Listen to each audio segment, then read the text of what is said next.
So the question is, and because we're doing it in this format, I usually ask people when I give these talks in person, what overwhelms parents today, but because of the setting and this being in Zoom and it gets complicated, I'm just going to share some of the answers that people have given us or given me when I ask parents. Of course, nowadays, most parents will say, well, this whole COVID thing, right, is really adding stress. But besides COVID, parents say things like there's never enough time to get it all done. They don't have time for themselves. They worry that, they're not doing it right, or that their kids may end up feeling unloved or not taken care of, or not, where the parent may not be doing enough because they're not supporting the kid's self-esteem. The whole reality of our current historical period is that parents are having to, work outside of the home and then coming home and then doing that second shift of taking care of children and laundry and groceries. And so what parents have expressed to me over the years is that they feel there's just too much demand on them, not only things that have to get done, but also the demand on parenting right. And so parents nowadays feel quite pressured to parent right. There is this belief out there that there is the one right way to parent, and if you could just do it right, then your kids are going to grow up, fantastic. They're going to be fantastic, independent, well-rounded adults. This has not necessarily been the case historically. This idea that we can parent perfectly it's a phenomenon of the 20th century.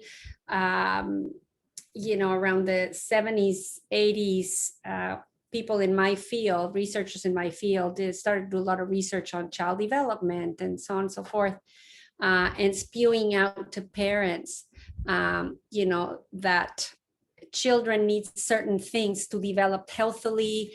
They need certain kinds of stimulation. They need to be supported in their self-esteem, et cetera, et cetera. So if we look at the history, there's a great book by Sherry Thur, Thurer, Thur, The Myths of Motherhood, where she it was that book that got me into doing this research. I was at the mall one time with my daughters, and they were trying clothes, and by this time they were in their early teens, and I was like, oh my God, I need a break. And I walked into a bookstore, and that book happened to be there on sale of all things, and I was very excited to start reading it, and I loved it. She took the time to describe the practice of motherhood from the Stone Age pretty well to modern times. And when you read something like that, an account of how children have been mothered throughout history, you start seeing that people have mothered very differently in different times in history. And yet today in modern times, we are told that there is the one right way, right? And so parents are scrambling to read and to hear and to do all these things to find this, secret, amazing way to parent. But for example, historically, if you go back, 100, 150 years, the middle upper classes, for example, in England, they would have their babies and give them to wet nurses for the first year or two of their lives, because the infant mortality was so high that mothers wouldn't necessarily attach to their babies, which is unthinkable for us today, right? Like, you are in love with your baby when they're inside you, let alone when they're already born. And yet, there was an era where wet nurses would raise the babies for the first year or two in their homes, And when the babies had made it through that crucial time, they were then returned to their mothers, who would then introduce them to the world of adulthood. The idea of childhood as we know it today was not quite existing at the time. Kids were introduced into the adult world and expected to act in adult ways in some communities in the world. For example, there was an era where Christian Catholicism communities would feel that babies and children were born of sin. And there was a lot of mistreatment of children to beat the sin out of them, which to us today is unthinkable. If you go back not too far in history, you go back to the 50s, what was the role of moms in the 50s? The moms who were, homemakers or staying at home, it was to keep the house clean, the leave it to beaver mom, right? Like make the meals, but they were not involved with their kids with, let's read a book and let's play with your Barbies and, let's bake together. This idea of quality time with children was just not part of the radar. And in fact, I didn't grow up in Canada. I grew up in Mexico City. So very different experience than growing up, say, in Vancouver, 50 years ago. But it's my understanding, and many people have told me that when they were kids, their parents used to say to them, oh, just go out and play on a Saturday or summer. And the kids could be out for hours playing out there somewhere by the river or the mountain or the park or whatever, and the parent might just call them in for lunch or dinner. That would be unthinkable today. And in the 50s, the role of mom was that, right? It was very much about housekeeping, and there was no necessary pressure on following this long list of expectations to then, raise these kids that are going to be well-rounded and with self-esteem and so on and so forth.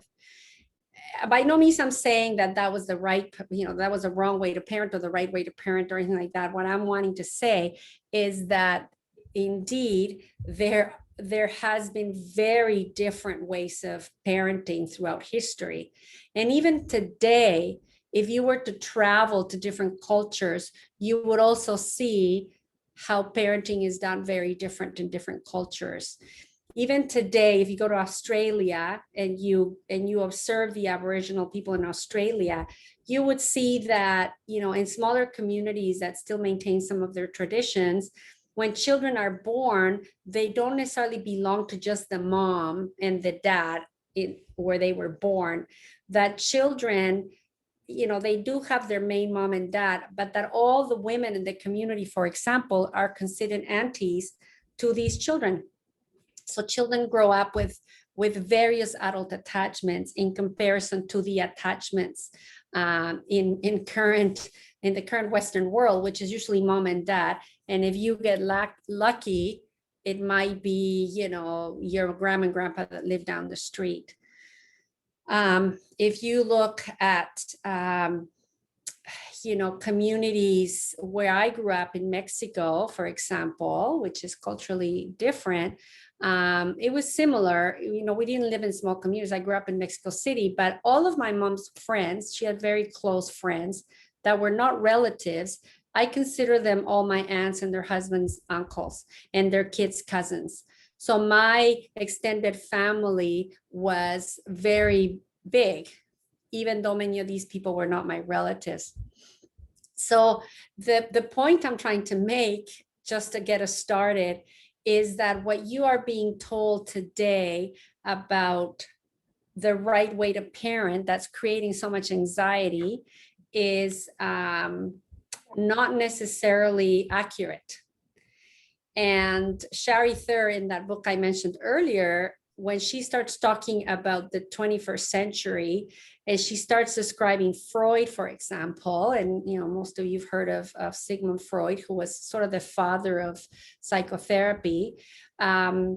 His whole premise was that kids get ruined by the first 7 years of life, right? That all of the maladies and mental health issues that we experience in adult life are caused by our parents when we are young. And that concept really took off. And if you pay attention to this day, we're always blaming parents for any poor behavior in the adult world. And I'm not here to say that that's not the case, that parents don't have an impact, but it is way more complex than that simplistic idea. And so this idea that parents are responsible and to blame comes from that era in the 21st century. And as 20th century, and as time went by, it became more and more a core belief in society that children can get ruined by their parents. And so you go then to the 80s, in the 1980s, and if you were in Vancouver in the 1980s or in the US, you may have come across John Bradshaw, who used to do a lot of specials on PBS, the public broadcasting company, television company, where he spoke about the wounded inner child, right? It's same premise, the idea that when adults have addictions, he started in the field of addictions and then moved on to, general depression, mental health issues. His message was that, children that are shamed, that are humiliated, that are children of alcoholics and so on and so forth, end up with a wounded child inside. And then when that person grows up, they struggle with their functioning in the world. And again, it was very parent blaming. So that again led to even more anxiety in parents in current time, because that idea that you hold in your hands the well-being of your children in the future is very intense. So when we think of parents, being to blame, it's one big piece of why parents feel so anxious or overwhelmed or worried about how they're raising their kids. So, on the one hand, we do have that people feel pressure, that they feel there's no time, that they feel there's too much to do. And of course, right now we're in COVID, right? So a lot of families, some parents that I see in my private practice have shared with me that the positive side of COVID is that because there's so many things around chauffeuring kids, but the current ideology is that you got to have your kids in many activities and you have to do all this for them, and all that really comes from expectations in society that are not necessarily based on good sense or even good research, right? You have many people out there, experts, that are out there telling you how to do it. And so for me, when I started this work, this research, my purpose was not to come up with one more instruction on telling you how to parent and telling you how there's a right way and you better do it like that. My purpose was actually to advocate for the parents, for moms, for the experience of parenting in today's time, which can be very overwhelming. So what's been in the research literature, and when I did my study for my PhD research, I identified a series of social myths that are very involved in why people feel so pressured. So I'll just mention a few with the hope, like if they're myths, then my role here is to try to dispel them as myths. right? So for example, the belief that, mothers and now dads that are definitely getting more involved, that they are fully responsible. If something goes wrong with your kid, it's your fault, right? So there's this idea of you are to blame. And if you pay attention, for example, if we hear, like when we heard that unfortunate, horrible news of Columbine and the two young teenagers that walked to a school and started shooting, if you paid attention, there was always like, oh, well, they must have come from terrible families and their parents must have been awful people, and the blame always goes to the parent. And in fact, in the case of those two boys, it was found that it wasn't the family, it was that the boys were bullied at school, and that's what created part of their their anger or distress or mental health problems and so on and so forth. So it wasn't necessarily the family, but in our society, parents are blamed. So all of us that have raised kids in the last 30 years, right, we don't want to be blamed. Like in my case, I was not going to have my daughters go to therapy, which, by the way, they both have gone to therapy already. So I did accept that soon after I thought I was going to achieve that. But the idea that I don't want my daughters to go to therapy and blame me for everything that's gone wrong in their lives, right? So so then that means that parents are going to try really hard, and they're going to be always worried and wondering if they're doing it right. And there's evidence out there that parents today, particularly moms seem to take it more more deeply, that feeling that maybe I'm not doing enough, maybe I'm not doing it right, and that creates that deeper anxiety around that. The idea that you always have to be empathic, that you always have to be understanding, and yes, empathy is a great thing, but it can be overdone, if you can believe that. I myself learned about empathy very early in my motherhood career. I had my first daughter when I was 23, and when she was about a year and a half old, I took a parenting class where they really emphasized empathy. And soon after that, I trained to be a crisis line counselor, which is very empathy based. So I really thought empathy was the cure for all parenting concerns. I at the same time also had some childhood abandonment and traumas and so on. So I didn't want my daughters to ever feel that. So I, was very much into, I had to be empathic all the time. It has been a positive thing and not so positive, because I think my daughters got the wrong idea about how the world works, because they grew up with a mom that was always too empathic, right? And too over involved. So empathy is good and it's healthy, but parents who believe that that's important, feel pressure to do it all the time. The idea, particularly for mothers, we still are getting the message that you should be around. You should be around. And so now you have the stress of the moms that are staying home are also getting the message that you should also have a career, or you should also make money, or you should also be all that you can be. And so you have this pressure. Moms that are working outside of the home very often feel like they're not home enough. Or that they're being judged for not being home. And the moms that are home are feeling like they're being judged because they're not working. So society has set it up in a way that, you feel these different pulls. The other myth is that children should always come first, right? The idea that you should put yourself last because they're children. And this idea of children as fragile, little beings that if you don't do it right will break, is also a modern phenomenon and ideology. Children weren't seen like that, centuries ago, and in some parts of the world that to this day they're not seen that way.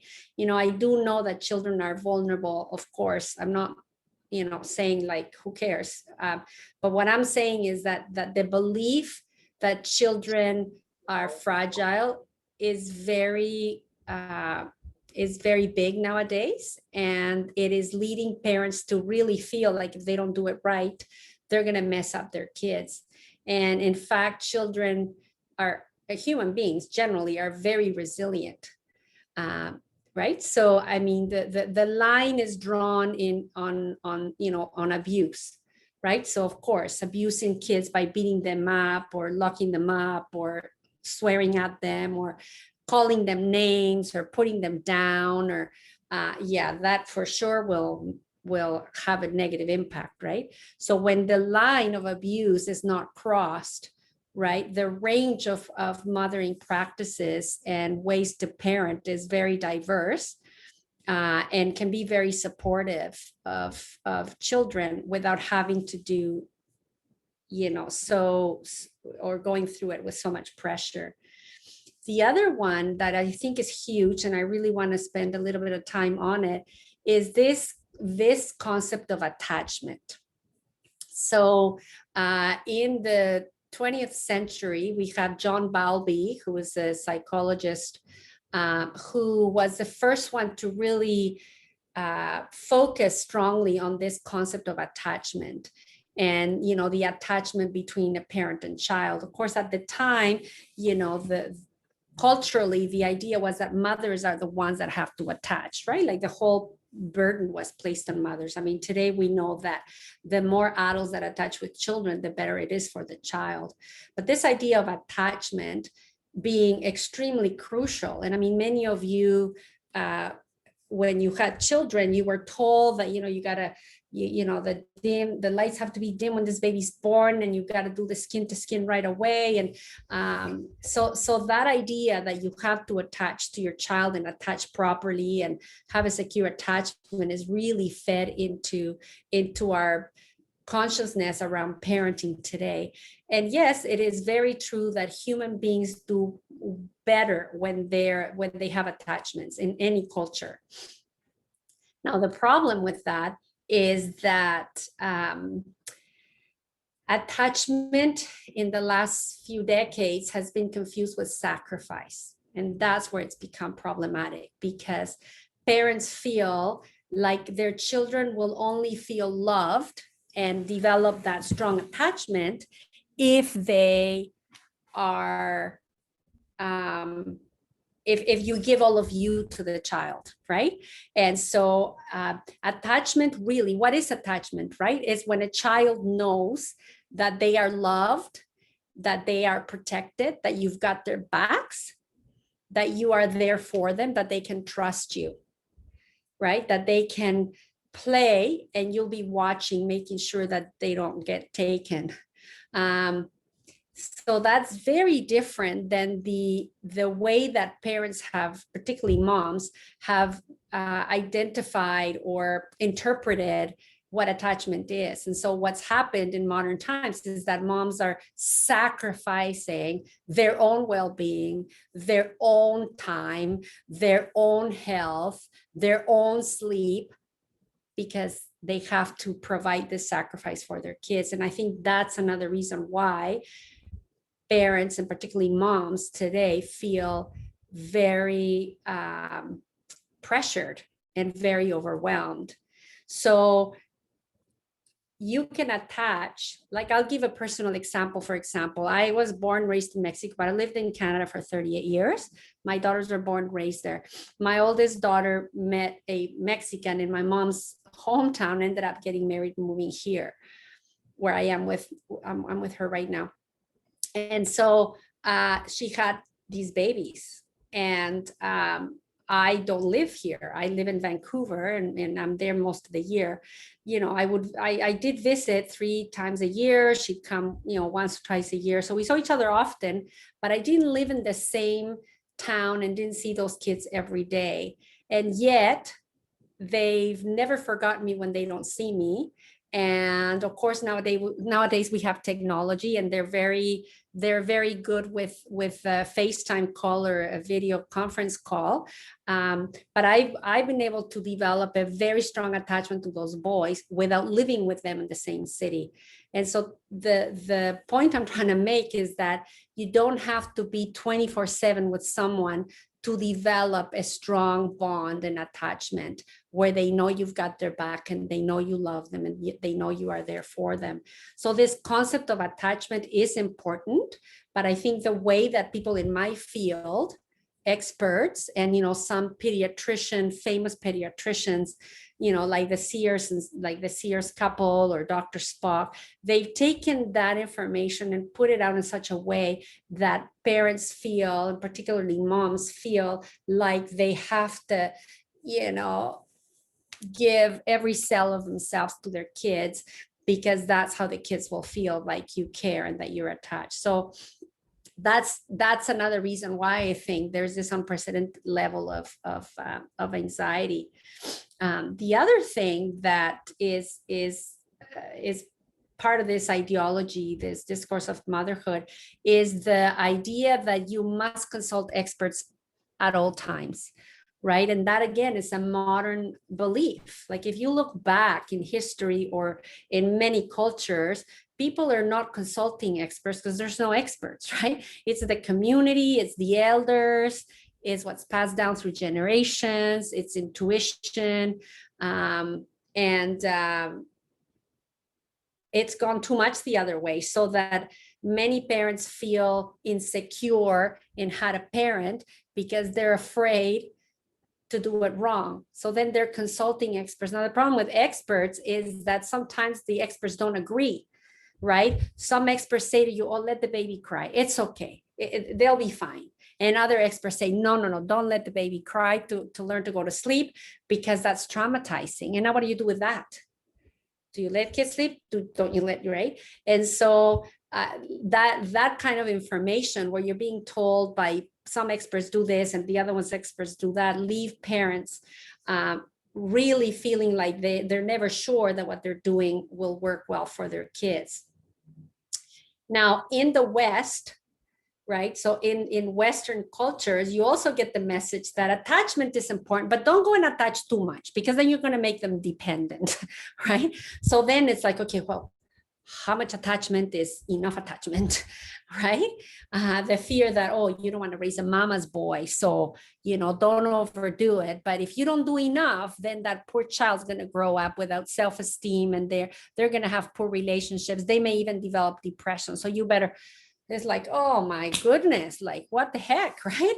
Where do you go? Like, what's enough attachment?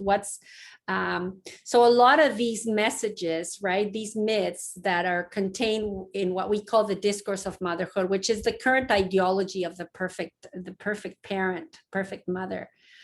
What I mentioned earlier about John Bradshaw and the wounded child, I was of that era, right? So my daughters were born in the 80s, and I used to watch PBS and was very informed by John Bradshaw that if I didn't do it right, my daughters would end up being alcoholics and depressed and this, that, and whatever else. And that meant that I could be to blame for raising a wounded inner child, a wounded adult. And of course, that terrified me. Right. So I had to do it right. I had to make every effort. The other one is you got to provide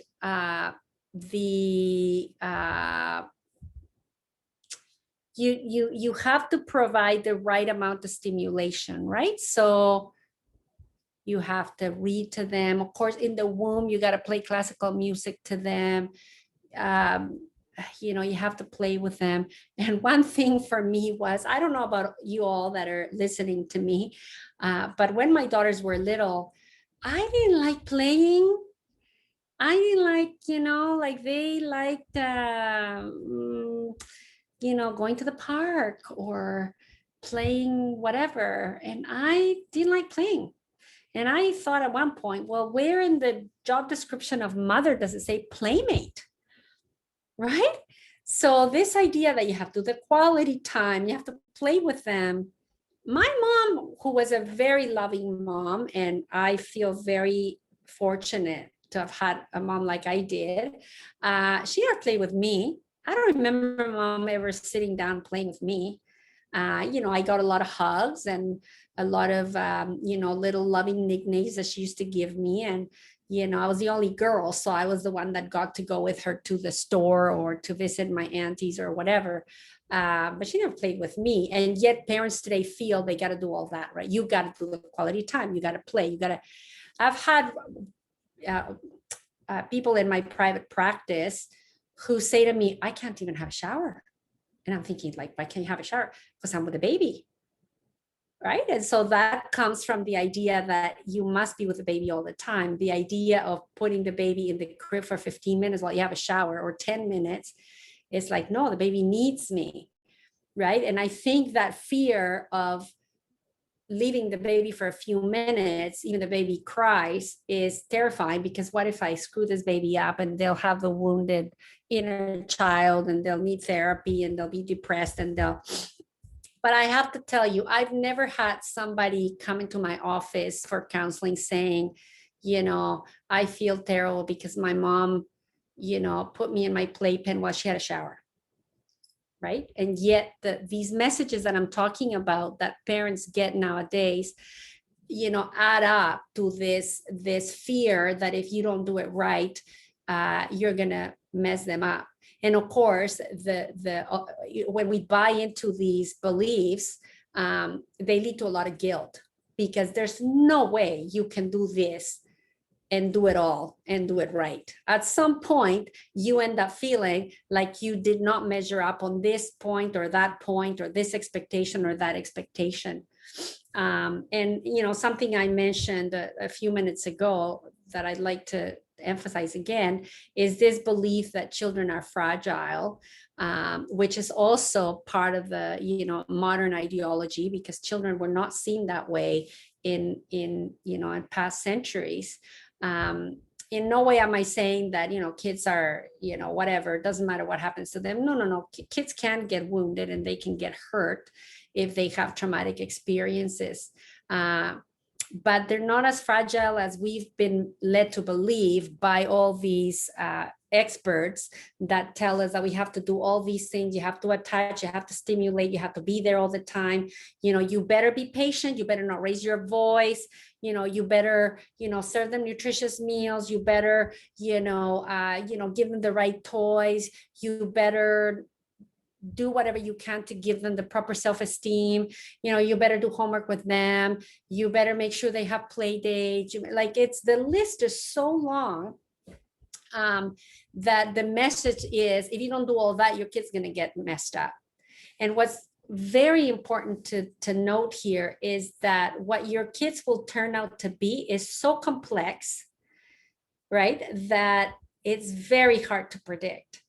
There are children that have grown up under horrible circumstances and are naturally resilient, or they had one mentor, or something happens in their life or in their own biology that allows them to do very well. And then there's people that grow up in a good family, but they have one or two traumatic experiences and that'll do it. It's very, very difficult. So when I did my study, the research I did looked at women who were rebelling against these beliefs, right? Who had caught on that society was pressuring them to do it perfect. And they had decided that that was too much for them and they were just going to mother their way.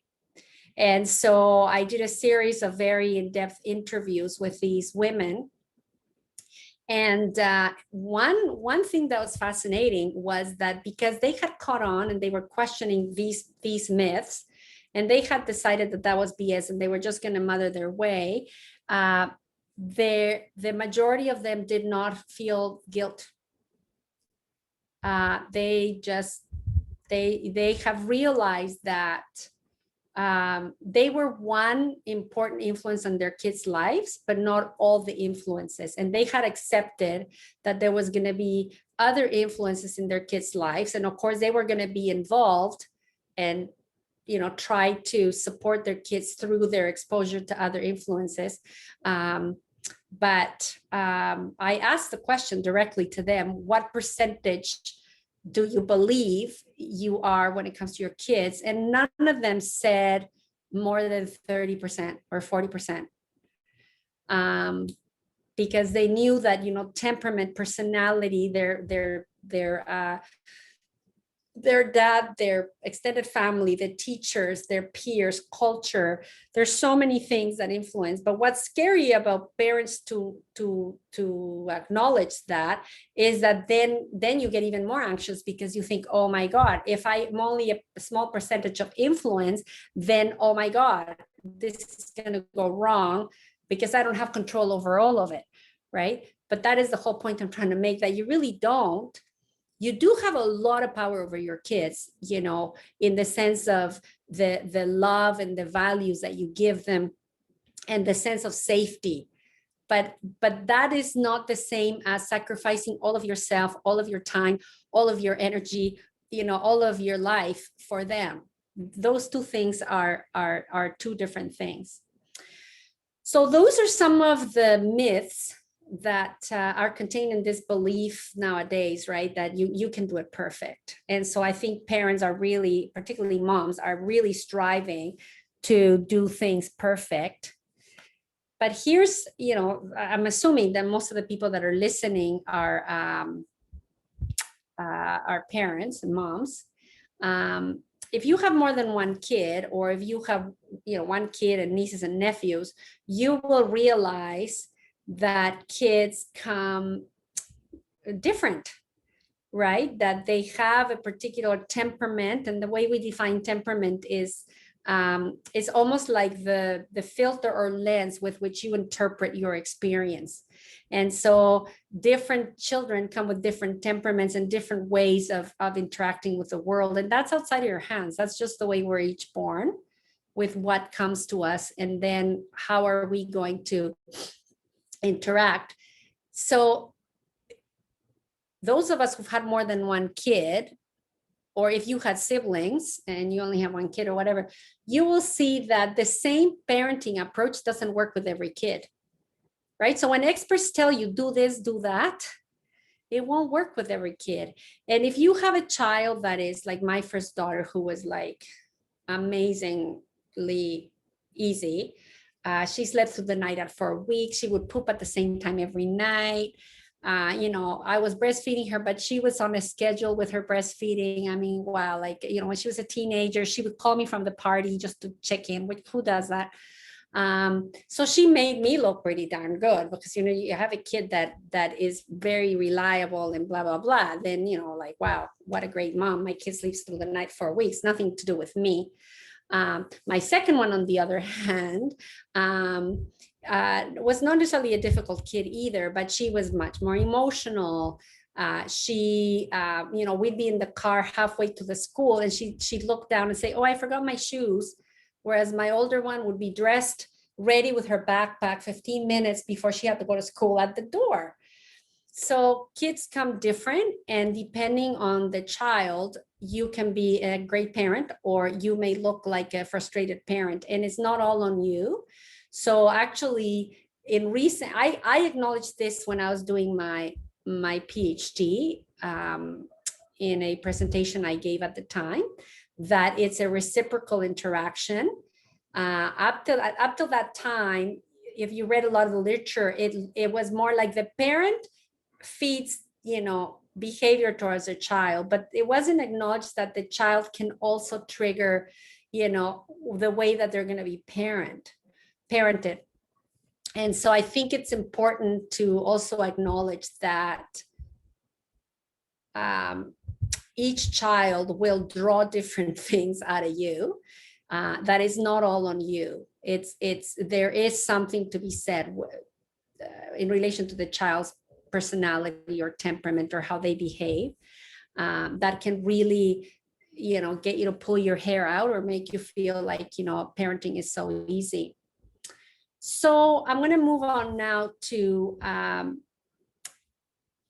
talking about some possibilities on what to do with all this, right? Because for me, it is what can you do to be less overwhelmed? I guess in the end, that is it, right? And as I said, my purpose in all the research I did in the university was for the support of parents. I was also very interested in in parent education as well. So for a few, and in the support of parents, on facilitating for them, what are some ways that you can speak to your kids, ways that you can interact with your teenager that is a bit more effective, or how do you manage your kids' emotions and so on. So I used to do a lot of that because I think it's also important. But what I believe, in the years that I've worked as a counselor and psychologist and parent educator and all that, is that when you read parenting books, you get one little paragraph that says to the parent, and practice self-care. Everything's about the kids. My youngest daughter ended up having a lot of anxiety and depression. It runs in both her dad's family and my biological family. It is very, it was a very big question for me, like, how do you parent a child that struggles with that? And again, right, the manuals don't tell you. So I remember trying to read, how do I survive this? Which is actually the talk I'm going to give not next week, but the week after, based on that experience. There was very little for us, for my husband and I, on coping with that experience. It was very much, any book I read was very much about how do you talk to a teenager that is depressed, and how do you support a teen. And I mean, I was doing all that. I think my daughter would agree that she was very supported and loved through those years that she struggled. And yet there was very little for us. So for me, over the years, I've been very motivated to find ways to support the parent. Parents that care and love about their kids, they're gonna make their effort towards their kids. But who's making an effort for the parents, right? In our society, I think that it's a very undervalued job, the job of raising children. I know that nowadays there's more dads that are involved, but the statistics are still showing that moms are still doing the brunt of the work of raising children. The mother work is that parents matter, and this belief that children matter more is problematic, because when you believe that children matter more than you will be sucking the life out of yourself to keep giving to your kids, and at the expense of your well-being. And the kicker about all this sacrificing is that many children who receive such sacrifice from their parents sometimes don't even respect the parents. They end up feeling entitled to all that.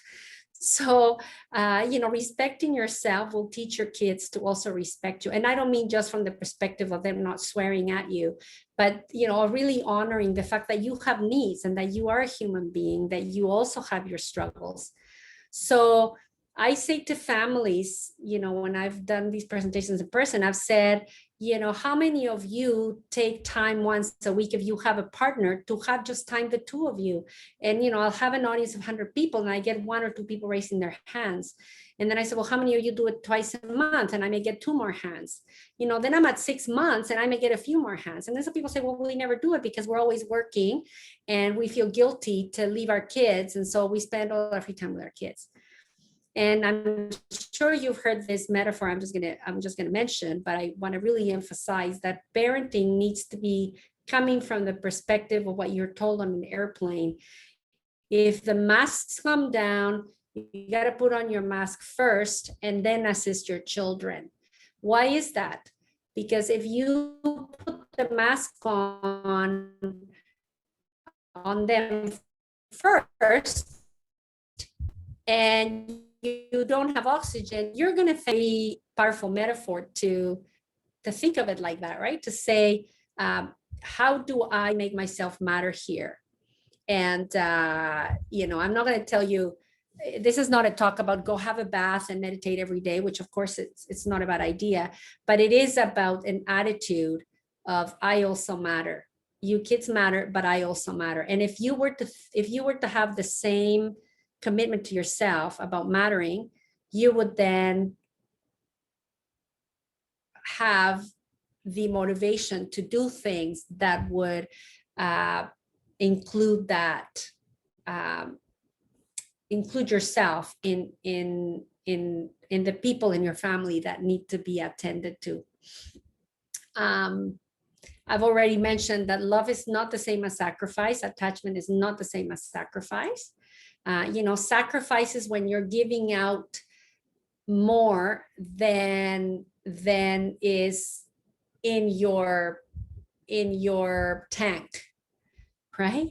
You have a tank of energy, you have a tank of well-being, right? You can share some of that with others and give some of that to your kids. But when your tank is empty and you start drawing from your blood and your bones to give to them, the giving to them comes at a cost to your own well-being. I just alluded to this a minute ago, but I think that if you are in a relationship with a partner, to prioritize that relationship, right? Because if you think about it, it all started with the two of you.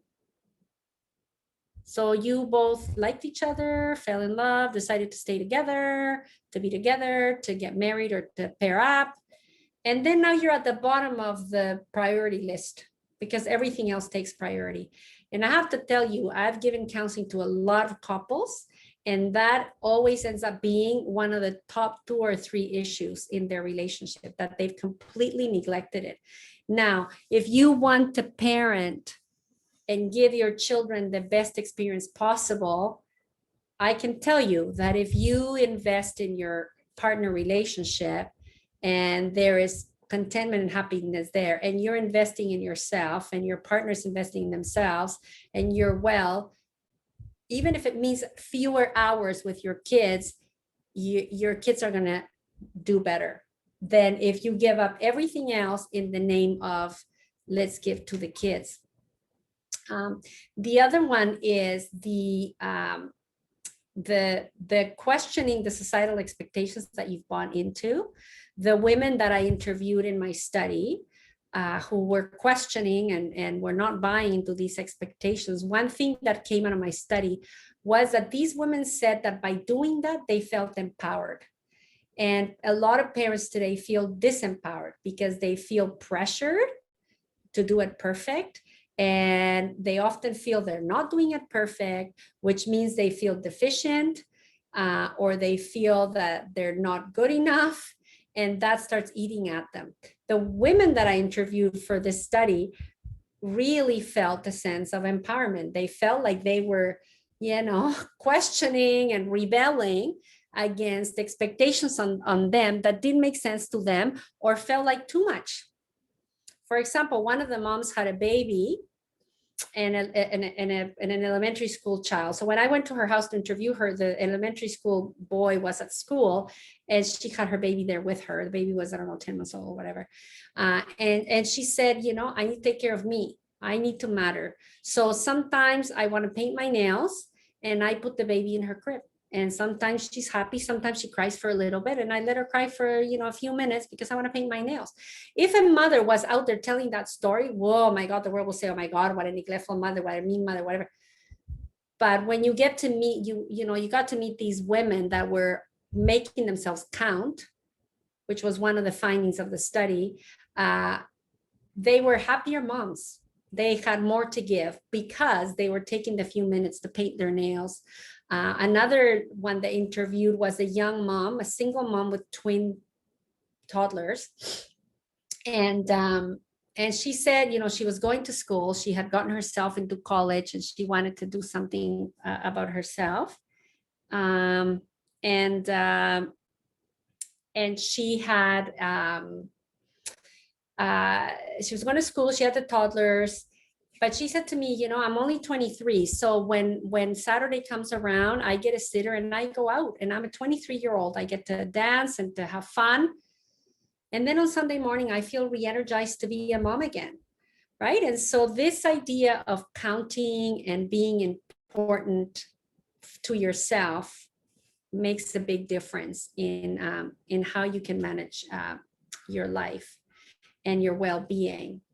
The other thing that I think is helpful is when if you take some time yourself, if you don't have a partner, you do it by yourself. If you have a partner, you can do it with your partner. You know, this idea of, you know, what is the vision you have for your family? You know, all of us know we want to raise kids that are healthy and happy and content and feel loved and so on and so forth. But, you know, in the larger picture, Stephen Covey, who wrote the book, The 7 Qualities of Highly Successful People, he also wrote a book of the qualities of highly successful families. And he recommends in there that we, as families, take some time to clarify what's the vision for our family. What are the values and the principles that we want to guide this family? So, for example, if you say, I think it's very important that we are kind to one another.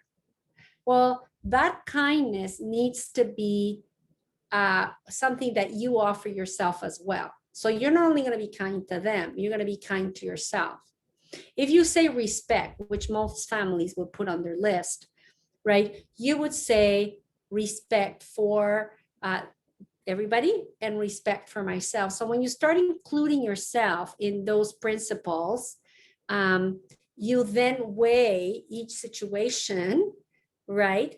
So that sometimes the respectful thing to do for yourself is not to keep sacrificing for your kids in some of those situations, right? So it is finding sort of that middle place between always sacrificing, always saying yes to the kids, always taking care of them at the expense of your own well-being.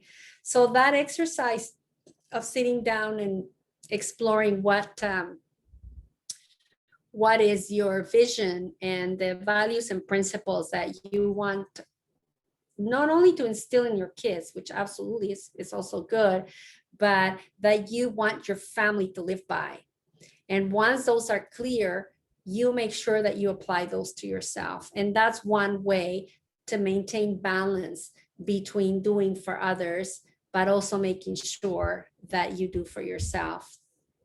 The other thing when it comes to parenting that I've been talking about for a long time is that parenting also gets impacted by your buttons, right? We all have certain buttons that, you know, if they get pushed, we can be quite emotional. And so observe yourself, you know, at the times that you feel overwhelmed or upset or whatever, and the inquiry into what is this about? How am I interpreting this situation? You know, what am I feeling here? And why do I feel it that way? Is that the only way to interpret this situation? So inquiry into your own feelings and reactions when it comes to parenting can help you clarify certain things or change your mind about certain things. And we know that when we change our mind and interpret things differently, sometimes those interpretations can reduce our stress as well. So in the next, 15 minutes or so, I would like to introduce, if you've not been exposed to it, this idea of mindfulness. Mindfulness is the practice of being very aware in the present moment of your experience. And the reason I think it's important in parenting, well, there's several reasons. One is that when you practice awareness of your experience, part of what you're paying attention is your inner dialogue, right? I think the reason why parents are overwhelmed today, I've listed many of those reasons. It's our interpretation of things that creates the stress, right? Like I'm not doing enough, or it's too much, or I should do more, or I should be doing this, or I shouldn't do that, or I haven't done enough of this for my kids. And the list is so long right? So the awareness, right? In the study, when I did that study, these women said that they had to do a lot of thinking and strategizing. So we call that cognitive work in the study. Like they did a lot of cognitive work, a lot of analyzing. So it's not so much analyzing, but in order for those women to do that, they had to have awareness of what they were thinking and what they were perceiving. So mindfulness is helpful from that perspective, that it really facilitates and supports and cultivates this idea of watching our thoughts and what we're telling ourselves, which often is what causes us stress.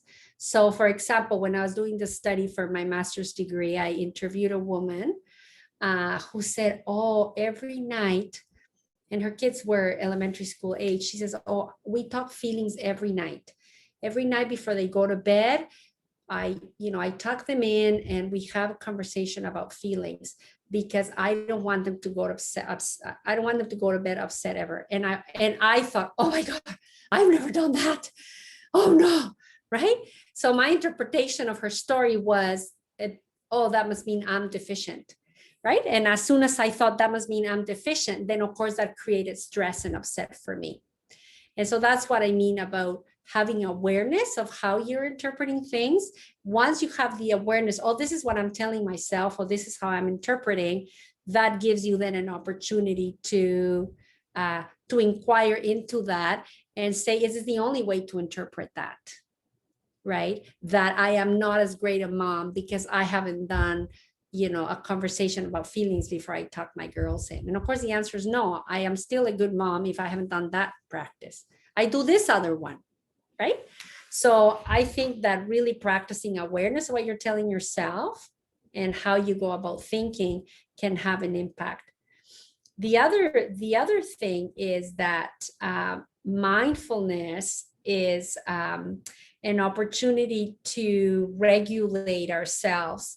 So when you have an awareness that I'm interpreting this, I'm feeling that, when you cultivate mindfulness, you are able to, take some deep breaths. We know that mindfulness activates the calming part of your nervous system as well. And it gives you pause, right? It gives you pause. So, so this practice of being present is helpful, because if I'm fully present, it means that I'm only focusing on what I'm doing right now. I'm washing dishes. I'm aware of the color of the dishes, the soap, the sound of the water, the smell of the soap, and my mind is fully there. And if your mind is fully there, you're not in the future planning everything you have to do, or worrying about everything that you have to do, or you're not dwelling in the past, where you regret that you did this, or you feel bad that you did that, or you feel that you lost this thing. So mindfulness and that power of being very present can really reduce our stress. And there's very good evidence and research out there that has shown over and over that the practice of mindfulness can really align people in a more content place that reduces stress. That's quite stressed in the research. So what I want to do now is I want to give you a couple of strategies or examples. I will mention an app called Healthy Minds, because in this talk, I don't have time to take you through all of the mindfulness training, but the app Healthy Minds is free, because nowadays a lot of those apps charge money, or they have very little things that are free and they have to pay for their premium or whatever. This app is free, and from time to time they invite you to donate. It was put together by a neuroscientist researcher, Richard Davidson, who's really committed to improving the brain, mental health and so on of people. So anyways, Healthy Minds, and it's very nice because it just takes you through each little thing, a 5-minute little snippet that teaches you about something to do with mindfulness. And then you can do a meditation, but you can choose 5 minutes, 10, 15, 20, 30 minutes. So when you do mindfulness, you can do it in 2 ways. You can do it as a meditation, where you sit and often you close your eyes and you take a breath, and you get guided through this practice of continuing to bring your mind to the present moment, right? So I'll take you through a 2-minute example of that right now. If you can all close your eyes. If you don't feel comfortable closing your eyes, you can keep them open. And just take a moment to take a deep, deep, slow breath into your belly. Very slowly, bring all the air you can to your belly, and then slowly breathing out and feeling as you breathe out how your shoulders release and letting go of tension and resistance in the body. And then one more time, breathing in very slowly, taking in as much air as you can, having the belly be like a balloon. And then slowly breathing out and releasing the shoulders and feeling as the belly empties. And going just to be back to breathing normally. Just taking a breath in and taking a breath out. Breathing in and breathing out.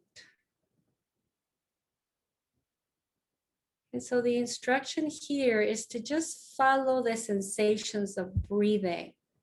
So it is not to think about the breath, but to feel the breath. So perhaps feeling as the air travels in through your nostrils, then through the back of the throat, then it inflates the lungs, and then the lungs, as you breathe out, begin to empty, and then you feel the breath traveling out of the body through the nostrils again. So you just follow the breath in and out.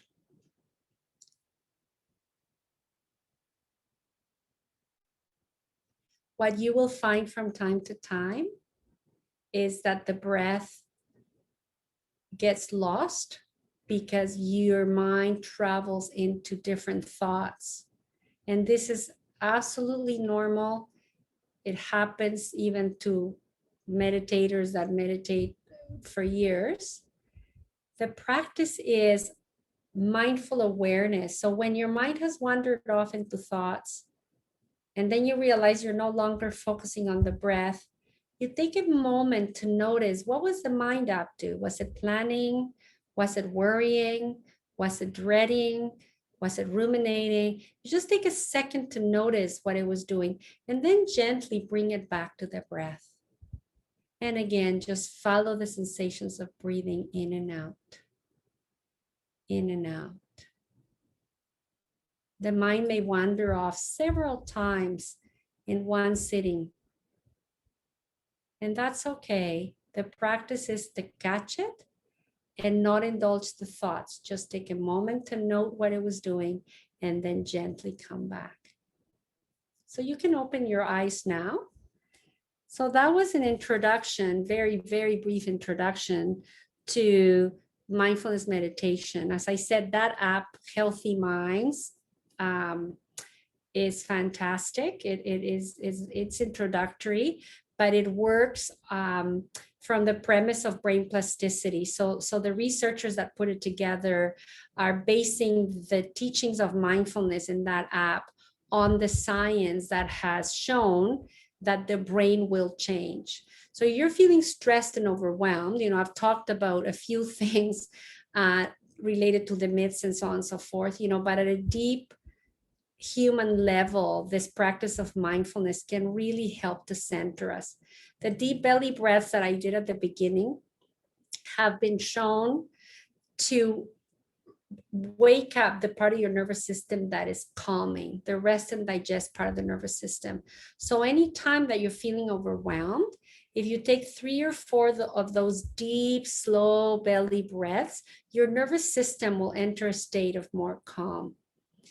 The second way that we practice mindfulness is, we call it informal. So the formal practice is the sitting meditation. The informal practice is when you practice being mindful in any activity that you do. And that also is an opportunity to practice being present with your mind so that you're not planning or worrying or feeling overwhelmed by everything that's on your plate, or you're not dwelling on the past or trying to figure this out or trying to, whatever. And so the informal practice is when you bring mindful awareness to whatever activity you're doing. So one way to do that is you bring your 5 senses, if they're all involved in the activity, or whichever senses are involved in your activity, to pay attention to what you're experiencing through those senses. So for example, you could set an intention that you're going to be mindful when you have your shower every day. So what would that look like? You turn on the water and you're aware now of the sound of the water, and you really pay attention with curiosity, as if you have never heard the water coming out of the shower and what that really sounds like, right? Then you walk into the shower and you pay attention to the sensations of the water touching your body, the warmth, the freshness. You may feel your feet firmly planted on the ground. And then you may shampoo your hair and feel the sensations of touching the soapy water in your hair. You would also pay attention to the sound of the water, the smell of the shampoo, right? So you use your senses: hearing, seeing, smelling, touching. Of course, in the shower, you wouldn't be doing taste. Hopefully, you're not going to swallow soap or something. If you're washing dishes, the same thing. What are the sounds you hear? What are the smells you smell? What are the sensations of touching the water and the soap? And so on and so forth. So informal practice is setting the intention of bringing your awareness to whatever activity you're doing. Part of what you're practicing in your container of awareness is your 5 senses. One of the senses is touch, right? The sense that particular one includes the sensations inside of your body, right? So whether you feel hot, whether your stomach is hungry, if you're having an emotion, the emotion would be held in your body, sometimes in the chest, sometimes in the belly, sometimes in the head. So when that particular sense involves the body. And, so hearing, smelling, touching, which involves sensations. The 6th one is the awareness of your mind. So mindfulness is like a container where you just observe the container and you notice sounds are coming in, sensations are coming in, smells are coming in. But part of what you're able to observe is your mind and your thoughts.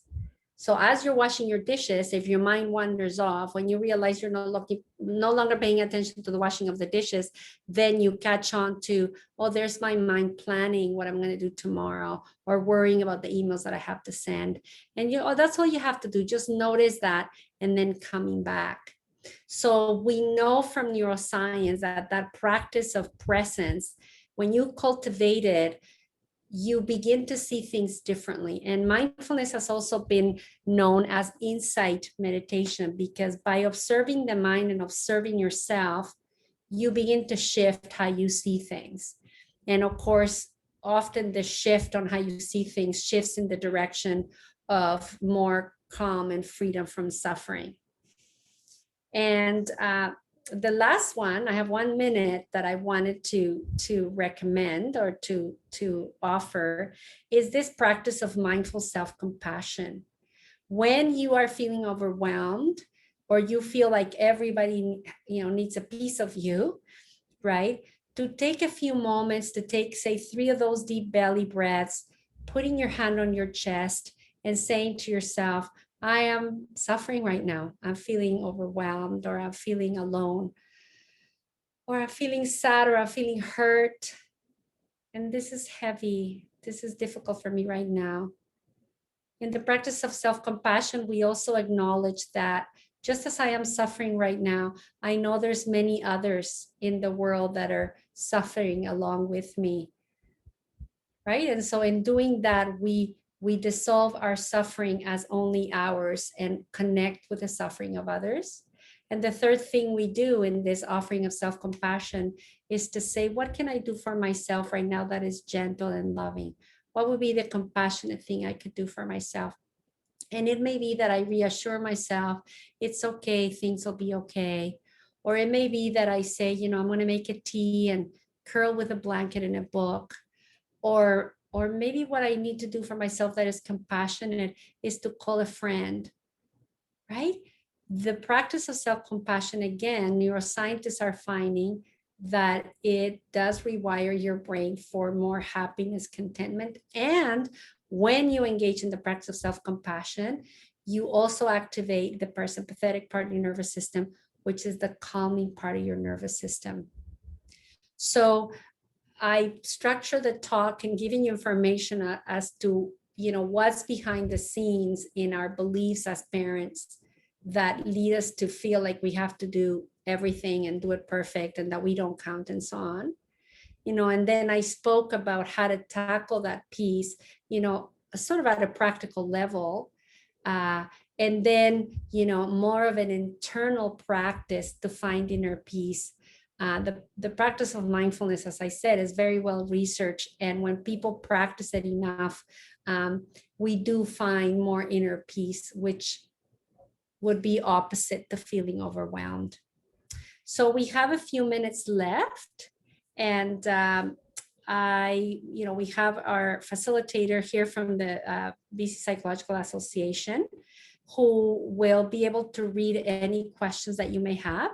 So if you have any questions for the last few minutes, you can go to the chat at the bottom of your screen, and you can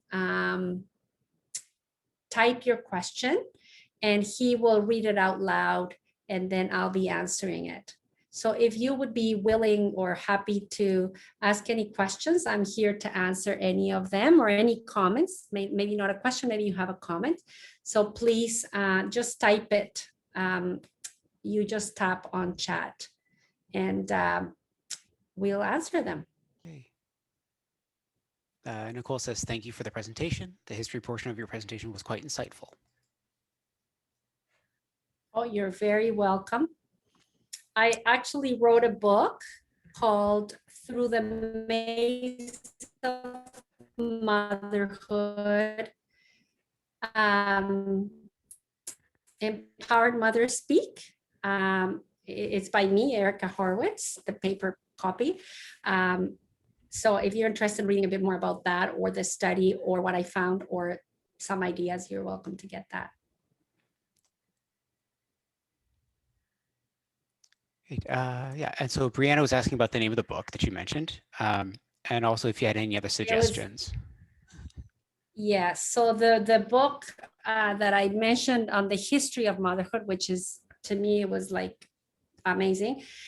The author is Shari, S-H-A-R-I, Thurer, T-H-U-R-E-R, and the book is called The Myths of Motherhood.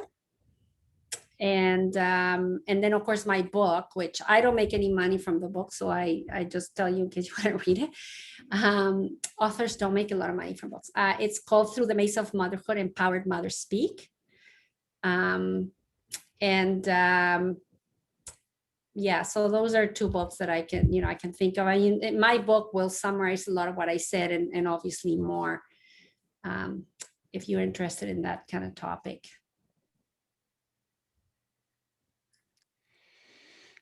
Anel, she's saying thank you and is hoping for, she was hoping to get time to do some mindfulness. Along those lines, do you have any tips maybe that might help the parents create some room for themselves there? Yes, excellent question. The way that I did it when I started practicing in 2004 was that every night when you lie down to go to bed, just do what we did here. Focus on your mind wanders, just bring it back. So you can go to sleep every night in meditation. If you wake up in the middle of the night, go to your breath. When you first wake up, you're waking up, try to spend 2 or 3 minutes just focusing on your breath. And that would be a way to do meditation every single day. A lot of what happens to people is that, oh, you're supposed to do 20 minutes. Oh, I didn't find my 20 minutes. Well, that's it. Now it's been a week. Now I'm no good at it. And I say to people, yes, you want to build it so that you end up practicing, 30 minutes a day or 40 minutes or whatever it is. But you can keep mindfulness alive in your life if you do those two things. One is just when you lie down to go to sleep, focus on your breath. When you wake up, focus on your breath, and then do the informal practices. Put a sticky note by your mirror, shower mindfully. Or when you're cooking, put a sticky note in your kitchen that says, cook mindfully. So bring your mindfulness to what you're doing, and that's how you can keep it alive. Well, it looks like there isn't. Yeah. So I want to thank you all for joining, and do remember that these presentations are offered by many of us volunteer psychologists who really want to bring a little bit of our knowledge and wisdom to all of you, and that the BC Psychological Association, there's more presentations being offered this month. And also that if you are needing some counseling support, you can look them up there. If you want to look me up, if you Google Erika Horwitz, you'll find me, but my website is Mindfulness YVR, like the airport.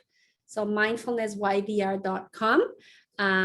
That's one way to find me if you want to get in touch.